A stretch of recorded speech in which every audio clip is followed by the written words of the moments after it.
नमस्कार साथियों, एक बार आपका पुनः स्वागत है मेरे YouTube चैनल पर। और आज का जो हमारा टॉपिक है जिस पर हम आज अध्ययन करने वाले हैं वह है दास्ता पर अरस्तू के विचार। हम आज जानेंगे कि अरस्तू दास्ता के संदर्भ में क्या विचार रखता है। इससे पूर्व मैं आपको बता दूं कि प्लेटो और अरस्तू के जो राज्य सिद्धांत है उस पर हम अध्ययन कर चुके हैं। और अगर आपने अभी तक वो वीडियो नहीं देखे हैं तो आप चैनल पर जाकर उन वीडियो को अवश्य देख लें। उसके पश्चात ही आपको अरस्तू का जो ये दास्ता का सिद्धांत है उस संदर्भ में ज़्यादा जानकारी प्राप्त हो सकती है जब आप अरस्तू के राज्य सिद्धांत को जान लेंगे। तो चलिए सीधा प्रारंभ करते हैं अपने आज के टॉपिक को। तो दास प्रथा पर अरस्तू ने जो अपने विचार दिए हैं उसमें जो प्लेटो तथा अरस्तू का जो समय था, यूनानी उस समय का जो समय था, उस समय दास प्रथा का पर काफ़ी जोर दिया जाता था और दास प्रथा को प्राकृतिक समझा जाता था। उसी संदर्भ में उस तत्कालीन समय का अरस्तू पर प्रभाव पड़ा था और इसलिए ही अरस्तू ने जो दास प्रथा है उसका समर्थन किया है और दास प्रथा को उचित माना है। किंतु आज के समय में हम दास प्रथा को कदापि उचित नहीं मानते हैं और दास प्रथा को मानव अधिकार का हनन माना जाता है। तो प्लेटो तथा अरस्तू के समय में दास प्रथा काफ़ी अधिक प्रचलित थी। इसलिए ही जो प्लेटो है उसने अपनी पुस्तक लाज में कृषि कार्य के लिए दासों का होना अनिवार्य माना है और अरस्तु परिवार को राज्य की आधारशिला व दासों को परिवार का अभिन्न अंग मानता है। अरस्तु के मतानुसार दासता की व्यवस्था सभ्य जीवन तथा एक सभ्य सामाजिक व्यवस्था की अनिवार्य शर्त है। तो अरस्तु जो दैनिक जीवनचर्या है उसमें दासों का एक बहुत अधिक रोल परिवार के संचालन में मानता है। इसके अतिरिक्त अरस्तु के समय में ग्रीक नागरिक जो हैं वो अपने परिवार की आर्थिक व्यवस्था में महत्वपूर्ण योगदान करते थे। जो दास होते थे परिवार के जो आर्थिक संचालन होता था उसमें बहुत अधिक योगदान करते थे। इसलिए भी अरस्तु ने दास प्रथा को उचित माना है। और अरस्तु का मानना है कि बिना दासों के परिवार सुखी जीवन व्यतीत नहीं कर सकता, क्योंकि उसे सुखी जीवन जीने के लिए जो पर्याप्त समय है वह प्राप्त नहीं हो सकता है। और अरस्तु ने जो अपने दास प्रथा के जो ये दास संबंधी विचार हैं वो अपनी पुस्तक पॉलिटिक्स में दिए हैं।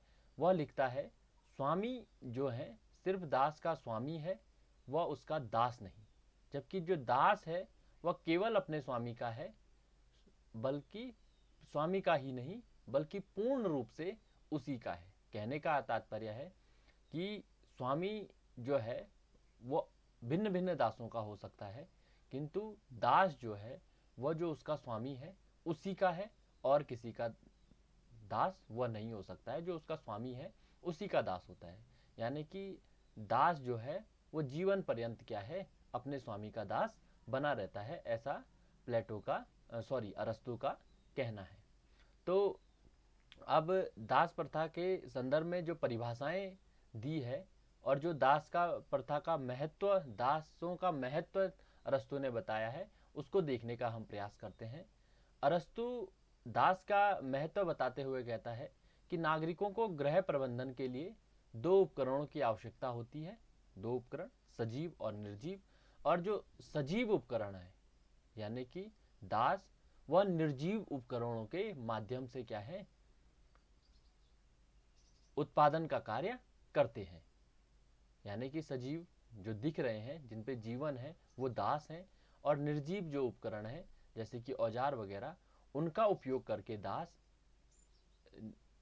उत्पादन का कार्य करते हैं। यानी कि कृषि कार्य हो सकता है, व्यवसाय का कार्य हो सकता है, तो वो सभी क्या है, दासों के माध्यम से ही किए जाते हैं। और इन कार्य के माध्यम से ही नागरिकों के जीवन में जो भौतिक आवश्यकताएं होती है, आप जानते हैं कि अरस्तु ने सभी व्यक्तियों को नागरिक नहीं माना है और उसमें दासों को भी उसने नागरिक नहीं माना है। अरस्तु की जो नागरिकों की परिभाषा है उसमें उसने केवल शासन संचालन का जो व्यक्ति कार्य करते हैं उन्हीं को नागरिक माना है। तो इसको भी आपको ध्यान में रखना होगा। तो इसीलिए अरस्तु कहता है जिससे नागरिकों के जीवन में जो भौतिक आवश्यकताओं की पूर्ति हो कर उन्हें अवकाश प्रदान करते हैं। दास क्या है? निर्जीव उपकरणों का प्रयोग कर जो नागरिक हैं उनके जीवन में भौतिक आवश्यकताओं की पूर्ति करके उन्हें अवकाश प्रदान करते हैं। अवकाश यानी कि उन्हें अपना समय वहाँ नहीं देना पड़ता है और वह अपने समय को जो शासन संचालन के कार्य हैं उसमें लगा सकते हैं और अपने कर्तव्यों को पूर्ण कर सकते हैं, ऐसा अरस्तु का कहना है। उसके पश्चात अरस्तु दास की जो परिभाषा है वो इस प्रकार देखता है कि जो व्यक्ति प्रकृति से अपना नहीं बल्कि दूसरों का है वह प्रकृति दास है। यानी कि प्रकृति सा दास है। जो अपना है वह तो नागरिक है, पर जो व्यक्ति अपना नहीं है, जीवन उसका स्वयं का होकर वह उस जीवन को दूसरे के लिए प्रयोग करता है, प्रकृति के अनुसार वह व्यक्ति क्या है? दास है। इसके साथ ही अरस्तु बताता है कि दास बुद्धि विवेक में शून्य और बलवान अधिक होते हैं, शारीरिक रूप से अधिक बलवान होते हैं। तो अरस्तु का यह मानना कि जो शारीरिक रूप से बलवान होगा और बुद्धि में कमजोर होगा वह व्यक्ति ही दास होना चाहिए, ऐसा अरस्तु दास की परिभाषा देते हैं।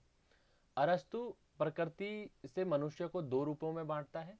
एक तो वह जो प्रकृति से शासन करने वाला होता है और ऐसे व्यक्ति बौद्धिक दृष्टि से क्या है? सामर्थ्यवान होते हैं। और दूसरे ऐसे व्यक्ति होते हैं जो प्रकृति से ही आज्ञा मानने वाले होते हैं, और जो आज्ञा मानने वाले हैं वही व्यक्ति दास होते हैं और जो आज्ञा देने वाले हैं वो व्यक्ति स्वामी होते हैं। जो व्यक्ति प्रकृति से आज्ञा मानने के लिए पैदा हुए हैं वह प्रकृति से क्या है? दास है, ऐसा अरस्तु का मानना है। और ऐसे मनुष्य को अधीनता में रखना न्यायपूर्ण अरस्तु मानता है। वो कहता है कि यह न्याय योग्य है। उसके पीछे वो कुछ तर्क देखता है, उन तर्कों को अब हम देखने का प्रयास करेंगे।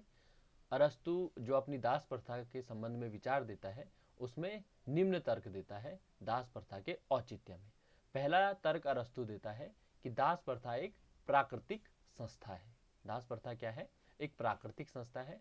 अरस्तु दास को एक प्राकृतिक संस्था घोषित करते हुए कहता है कि यह प्रकृति की स्वाभाविक व्यवस्था और प्रथा है जिसमें उत्कृष्ट प्राणी अन्य लोगों पर शासन करता है, अर्थात कुछ व्यक्ति केवल शासन करने के लिए पैदा हुए हैं तथा कुछ शासित होने के लिए ही पैदा हुए हैं। इस प्रकार जो विषमता और असमता प्रकृति ने दी है उसी के अनुसार अरस्तु दास प्रथा को औचित्यवान ठहराता है कि प्रकृति ने ही व्यक्तियों में विभेद करके दिया है। कुछ व्यक्तियों को बुद्धि विवेक से अधिक शक्तिशाली बनाया है जबकि कुछ व्यक्तियों को बुद्धि विवेक से कमजोर बनाया है, और जो शारीरिक बल है उसमें अधिकता दी है। इसलिए दास प्रथा क्या है? प्राकृतिक है, अरस्तु का ऐसा मानना है। और जो दास होते हैं वो उनमें विवेक क्या होता है? शून्य होता है, ऐसा अरस्तु का मानना है। दूसरा तर्क अरस्तु देता है कि दास प्रथा स्वामी और दासों दोनों के लिए ही उपयोगी है, क्योंकि अरस्तु कहता है कि स्वामी दास दोनों ही एक दूसरे के लिए क्या है? उपयोगी है। और उसका कहना है कि परिवार व राज्य के उद्देश्यों को पूर्ण करने के लिए स्वामी और दास के मध्य संबंध क्या है? स्थापित किए जाते हैं। अरस्तु कहता है कि दास अपने स्वामी को अवकाश प्रदान करते हैं। स्वामियों को जो शासन संचालन है उसके लिए अवकाश दास देते हैं, इसलिए दास स्वामियों के लिए आवश्यक है। जबकि दासों में बुद्धि शून्यता होती है, इसलिए अपने जीवन संचालन में उन्हें स्वामियों की बहुत अधिक आवश्यकता पड़ती है, ऐसा अरस्तु का मानना है। वरना वे अपने जीवन को उचित रूप से संचालित नहीं कर सकते हैं क्योंकि उनके पास विवेक नहीं है। इसलिए दास को भी स्वामियों की आवश्यकता है, ऐसा अरस्तु का मानना है। और दोनों के लिए ही क्या है? दास प्रथा को उपयोगी मानता है अरस्तु। इसके अतिरिक्त अरस्तु जो अपना अगला तर्क देता है वह कहता है कि दास प्रथा क्या है? व्यवहारिक है। व्यवहारिक होने के पीछे तर्क देता है कि सामाजिक जीवन की उच्च परंपरा में शासक तथा शासित की व्यवस्था प्राकृतिक है। यानी कि शासक और शासित दोनों की जो प्रथा है वह क्या है? प्राकृतिक है। उसके समय में यूनान के सभी नगर में, जो अरस्तु था उसके समय में यूनान के सभी नगरों में दास प्रथा इतनी प्रचलित थी कि उसे समाप्त करना राज्यों के मध्य आर्थिक संतुलन को नष्ट करना था। यानी कि अगर दास प्रथा को समाप्त कर दिया जाता तो जो आर्थिक व्यवस्था है उसका संचालन कहीं ना कहीं दुष्कर हो जाता, क्योंकि एक तो नागरिकों की संख्या बहुत कम थी, और उन नागरिकों की संख्या कम होने के कारण जो शासन संचालन है वह उस कार्य को या तो पूर्ण नहीं कर पाते, क्योंकि अगर अपने क्षुधा पूर्ति के लिए वो व्यक्ति कार्य करते तो वो शासन संचालन को उचित तरीके से नहीं चला सकते थे। और इसलिए ही अरस्तु ने क्या है, दास प्रथा को व्यवहारिक माना है कि व्यवहार में दोनों के लिए क्या है, यह दास प्रथा औचित्यपूर्ण है। तो इसलिए अरस्तु दास प्रथा को व्यवहारिक भी मानते हैं, जो कि आज की दृष्टि से अगर हम देखें तो कहीं ना कहीं गलत है। उसके पश्चात हम देखते हैं कि अरस्तु ने दासों के प्रकार भी बताए हैं। दो प्रकार के दासों को अरस्तु ने बताया है। एक है प्राकृतिक दास और एक है वैधानिक दास। तो प्राकृतिक दास अरस्तु ने उन लोगों को बताया है जो प्रकृति से ही क्या है, विवेक शून्य है और किसी न किसी स्वामी के अधीन कार्य करने के लिए बनाए हैं, जिनके पास विवेक की शून्यता है और शक्ति बाहुबल्य अधिक है, वो क्या है, प्राकृतिक दास हैं। दूसरे वैधानिक दास अरस्तु ने उन लोगों को बताया है जब एक राज्य दूसरे राज्य पर शासन कर लेता है तो वहाँ के जितने भी दास होते हैं उन पर भी क्या है, जिस राज्य ने दूसरे राज्य पर शासन किया है वह उन दासों को भी अपने नियंत्रण में ले लेता है। तो ऐसे दासों को वैधानिक दास अरस्तु ने बताया है। एक तो स्वामी के पास पहले से पर्याप्त है, जो कार्य कर रहे हैं वो दास हैं, और दूसरे जो स्वामी ने या उस राज्य के शासन ने जब दूसरे राज्य पर शासन कर लिया है तो वहाँ जो दास थे, वहाँ के लोगों के पास जो दास थे उनको भी वो अपने में ले लेंगे। तो वैसे दासों को अरस्तु ने वैधानिक दास बताया है। दो प्रकार के दास बताने के पश्चात अरस्तु दास प्रथा को मानवीय बनाने के लिए भी निर्देश देता है। यानी कि दास प्रथा ऐसा नहीं है कि कोई व्यक्ति अगर जन्म से दास है तो वह जीवन भर दास बना रहेगा। अरस्तु इसे भी स्वीकार नहीं करता है और दास प्रथा पर मानवीय बनाने की बात करता है कि दासों पर अधिक अत्याचार करना मनुष्य के लिए, स्वामियों के लिए क्या है, खराब है। स्वामियों को दासों पर अत्यधिक अत्याचार नहीं करना चाहिए और उन्हें उनके साथ मित्रवत व्यवहार करना चाहिए, ऐसा अरस्तु का मानना था। तो अरस्तु दास प्रथा का समर्थन तो करता है, किंतु दास प्रथा को उचित, औचित्यवान और संतोषजनक बनाने के लिए, जिससे कि स्वामियों और दासों के मध्य जो संबंध है वो मधुरता पूर्वक, प्रेम पूर्वक बने रहें, अरस्तु कुछ निर्देश देता है स्वामियों के लिए और दासों के लिए भी। तो वो निर्देश क्या है, हम उनको देखते हैं। पहला जो निर्देश अरस्तु देता है वह है दास और स्वामी के मध्य मित्रतापूर्ण व्यवहार होना चाहिए।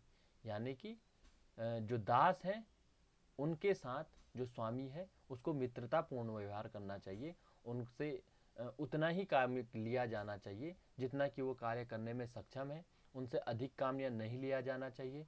और एक स्वामी को उतने ही दास रखने चाहिए जितने की उसकी आवश्यकता की पूर्ति के लिए आवश्यक हो। और दासों के साथ क्रूरता का व्यवहार भी नहीं किया जाना चाहिए, इसके भी अरस्तु खिलाफ थे। दास भी एक मनुष्य है, ऐसा अरस्तु का मानना था। वह उनके साथ भी क्या है, अच्छा व्यवहार किया जाना चाहिए। विवेक शून्य होते हुए भी वह भावनाशील होते हैं, अर्थात उनके पास विवेक नहीं है पर उनके पास भावनाएं हैं, और भावनाओं के होने के कारण उन्हें भी बुरा भला लगता है, ऐसा अरस्तु का मानना था।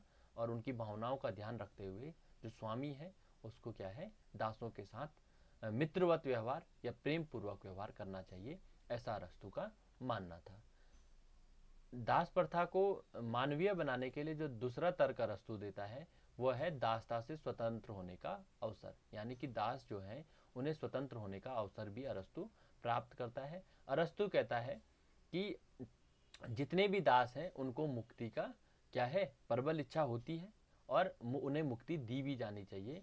स्वामी को जब लगे कि उसकी इच्छा का, उसकी जो इच्छा आज्ञा है उनका पालन करते करते जब दास अपने कार्यों को करने में सक्षम हो गए हैं, उनमें कुछ विवेक या बुद्धिमत्ता की वृद्धि हुई है, तो ऐसे व्यक्तियों को अरस्तु मानता है कि दासता से मुक्त कर देना चाहिए, उनको स्वतंत्र जीवन जीने के लिए छोड़ देना चाहिए। तो इस प्रकार अरस्तु दासों को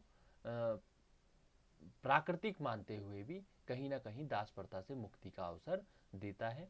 यह एक विशेष प्रकार का अरस्तु का विचार है तत्कालीन समय में। उसके पश्चात जो तीसरा विचार अरस्तु देता है दास प्रथा को मानवीय बनाने के लिए, वह बोलता है कि आवश्यकता से अधिक दास नहीं रखे जाने चाहिए। अगर एक व्यक्ति को 10 दासों की आवश्यकता है अपने कार्यों के संचालन के लिए, तो उसे 10 ही दास रखने चाहिए, उससे ज़्यादा दास उसे नहीं रखना चाहिए। अरस्तु का ऐसा मानना है। उसके अलावा दासता वंशानुगत नहीं है, यानी कि किसी कोई दास है तो उसका पुत्र भी दास ही रहे, ऐसा अरस्तु का मानना है कि दास का पुत्र जरूरी नहीं है कि दास ही रहे। अगर दास का पुत्र सक्षम है, उसके पास विवेक है, तो उसे दास नहीं बनाना चाहिए, ऐसा अरस्तु का मानना है। यानी कि दासता क्या है, वंशानुगत नहीं होती है। तो इन सबको समझने के पश्चात अरस्तु ने भले ही दासता को औचित्यवान माना है, किंतु दासों के साथ मानवपूर्ण व्यवहार करने की बात अरस्तु ने की है। किंतु इतना सब कुछ होते हुए भी हम अरस्तु के जो दास प्रथा के सिद्धांत है उसको तत्कालीन समय में औचित्यपूर्ण अवश्य मान ले या मान ले, किंतु आज के समय में अरस्तु की दास प्रथा को औचित्यवान नहीं माना जा सकता है, और इसलिए ही संपूर्ण विश्व में आज दास प्रथा का उन्मूलन हो चुका है। तो इसलिए इन जो अरस्तु का दास प्रथा का सिद्धांत है उसकी विभिन्न विचारकों ने विभिन्न प्रकार से आलोचनाएं की है। कुछ उसे अविश्वसनीय, अप्राकृतिक, अमानवीय, इन आधारों पर क्या है विभिन्न विचारकों ने आलोचना की है। तो सबसे पहली जो आलोचना की जाती है वो है अतार्किक। अरस्तु के अनुसार कुछ व्यक्ति जन्म से बुद्धिमान व श्रेष्ठ अर्थात विवेकशील होते हैं, तथा कुछ व्यक्तियों का बौद्धिक स्तर जो है शून्य अर्थात विवेक शून्य होता है। परंतु ऐसा कोई पैमाना अरस्तु ने नहीं बताया है जिसके आधार पर हम निश्चित कर सकें कि यह व्यक्ति विवेक शून्य है और यह व्यक्ति विवेक युक्त है। ऐसा कोई पैमाना अरस्तु ने नहीं बताया है। और दूसरा कारण यह है कि जो व्यक्ति विवेक शून्य है वो शिक्षा या प्रशिक्षण के माध्यम से विवेक शून्य व्यक्ति भी क्या है विवेक युक्त बन सकता है, और ऐसा आज के समय में हमने देखा भी है। इसलिए अरस्तु के जो ये सिद्धांत दिया है दासता के उत्पत्ति का, वह कहीं ना कहीं गलत है, अतार्किक है। इस आधार पर विद्वानों ने अरस्तु के दास प्रथा सिद्धांत की आलोचना की है। इसके अतिरिक्त जो दास प्रथा का दूसरा आलोचना विद्वानों ने की है वह यह है कि दास प्रथा जो है वह अनुचित है। अरस्तु द्वारा दास प्रथा का समर्थन करते हुए संपूर्ण मानव जाति को दो भागों में जो बांटा है अरस्तु ने, उसको कहीं ना कहीं विद्वान अनुचित मानते हैं। क्योंकि अगर व्यक्तियों में बौद्धिक व नैतिक गुणों के आधार पर अंतर हो सकता है, लेकिन इस आधार पर इनका स्वामी दास के रूप में विभाजित करना अन्यायपूर्ण है। क्योंकि कुछ व्यक्तियों पर शासन दे देना कहीं ना कहीं गलत है, और इससे क्या है संपूर्ण जो मानव जाति है वह बहुसंख्यक दो वर्गों में बढ़ जाएगी, जहां दासों की संख्या क्या है इस आधार पर, क्योंकि व्यक्ति अगर जन्म से ही शिक्षण प्रशिक्षण न ले तो क्या है अधिक से अधिक लोग दास वाली श्रेणी में आ जाएंगे। इसलिए भी अरस्तु के दास प्रथा की आलोचना विद्वानों ने की है। तीसरी आलोचना जो विद्वानों ने की है वह यह है कि दास प्रथा असमानता पर क्या है आधारित है। व्यक्ति में ज्ञान तथा विवेक के आधार पर असमानता हो सकती है, परंतु भावात्मक रूप से सभी एक समान है, और इसकी अवहेलना करना क्या है संपूर्ण मानव जाति का अपमान करना होगा।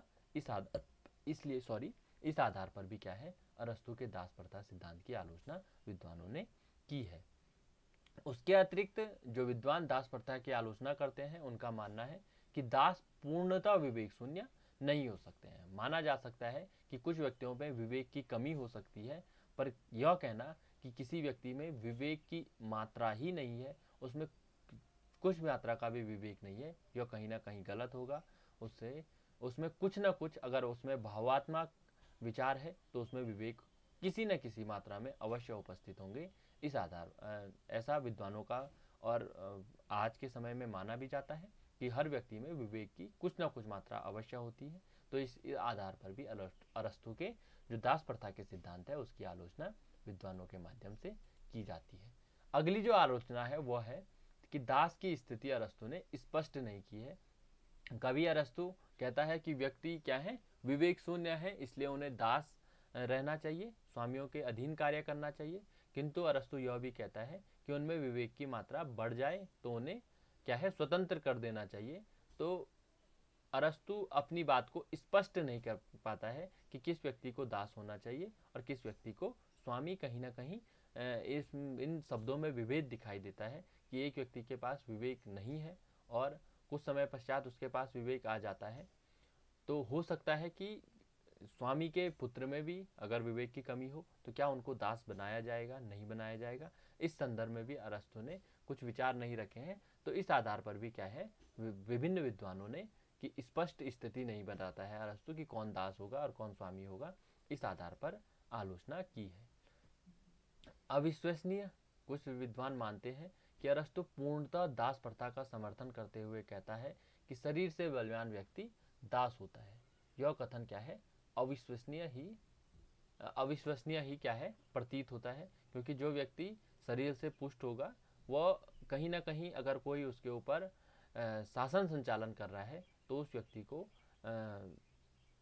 कहीं ना कहीं हरा सकता है। और हराने से यह सिद्ध होता है, क्योंकि हमने देखा है कि जो बलवान व्यक्ति होता है वही क्या है प्राकृतिक रूप से माना जाता है कि जो व्यक्ति बलवान होता है वह दूसरों पर शासन करता है। जबकि अरस्तु कह रहा है जो व्यक्ति बलवान होगा वह क्या है स्वामियों के अधीन कार्य करेगा। तो इसमें विश्वास क्या है नहीं होता है। इस आधार पर भी लोग विद्वानों ने अरस्तु के सिद्धांत की क्या है आलोचना की है। उसके पश्चात जो अन्य आलोचनाएं की गई है वह है दास प्रथा वैधानिक नहीं है, दास प्रथा विधिमान्य नहीं है। क्योंकि आज आप देखते हैं कि लोकतांत्रिक व्यवस्था में दास प्रथा को विधिमान्य नहीं माना जाता है। अरस्तु द्वारा जो प्रतिपादित दासता का सिद्धांत था वह वैधानिक नहीं माना जा सकता है, क्योंकि दासों की तुलना अरस्तु किससे करता है, पशुओं से करता है। और दास कितना ही विवेक शून्य क्यों न हो वह मनुष्य ही है और इसी आधार पर उसके साथ व्यवहार किया जाना चाहिए, ऐसा विद्वानों का मानना है और ऐसा होना भी चाहिए। इसलिए दास प्रथा को आज क्या है संपूर्ण विश्व में अवैधानिक घोषित करते हुए समाप्त कर दिया गया है। तो इस आधार पर भी दास प्रथा की आलोचना की जा सकती है अरस्तु के दास प्रथा की। अंतिम जो आलोचना विद्वानों ने की है वह है दासता का सिद्धांत संघर्ष को जन्म देने वाला है। कहीं ना कहीं सत्य बात है, अगर कुछ व्यक्ति कुछ अन्य व्यक्तियों पर शासन करते हैं तो इससे जिन व्यक्तियों पर शासन किया जा रहा है उनके भीतर हीन भावना आती है और वह कहीं ना कहीं जो उन पर शासन कर रहे हैं उन व्यक्तियों के साथ संघर्ष को अगर अत्यधिक अत्याचार उनके साथ किया जा रहा है तो वह संघर्ष के लिए कहीं ना कहीं तत्पर होंगे। जैसा कि माना भी जाता है कि अगर किसी व्यक्ति का आप दमन कर रहे हैं तो उसके दमन की एक सीमा है। उस दमन को जब वो दमन उस सीमा को पार कर जाएगा तो वह व्यक्तियों के मध्य कहीं ना कहीं संघर्ष स्थापित होगा। तो इसलिए कहा जा सकता है कि अरस्तु के दास प्रथा से समाज में संघर्ष की उत्पत्ति होती है। इस आधार पर भी अरस्तु के जो दास प्रथा का सिद्धांत है उसकी आलोचना की जा सकती है। तो साथियों, आज का जो ये हमारा टॉपिक था दास प्रथा पर, इसको हमने जाना और दास प्रथा के संदर्भ में जो अरस्तु ने विचार दिए हैं उस पर हमने बारीकी से अध्ययन किया और दास प्रथा पर जितना भी विचार हो सकता है उतना मैंने आपको बताया। मुझे आशा ही नहीं उम्मीद है कि अरस्तु के दास प्रथा के सिद्धांत पर आपका जितनी भी जो संभावना जितना भी दास प्रथा के संदर्भ में आपका जो ज्ञान है उसमें वृद्धि हुई होगी। अरस्तु के दास प्रथा के सिद्धांत के संदर्भ में आपको नॉलेज है उसमें पूर्णता प्रदान हुई होगी। और अगर आपको सच में यह वीडियो अच्छा लगा है तो इसे अधिक से अधिक लाइक करें और अधिक से अधिक अपने मित्रों को शेयर करें ताकि अन्य भी इस वीडियो का लाभ प्राप्त कर सकें। तो आप लोगों ने मुझे सुना, आप लोगों का बहुत बहुत धन्यवाद।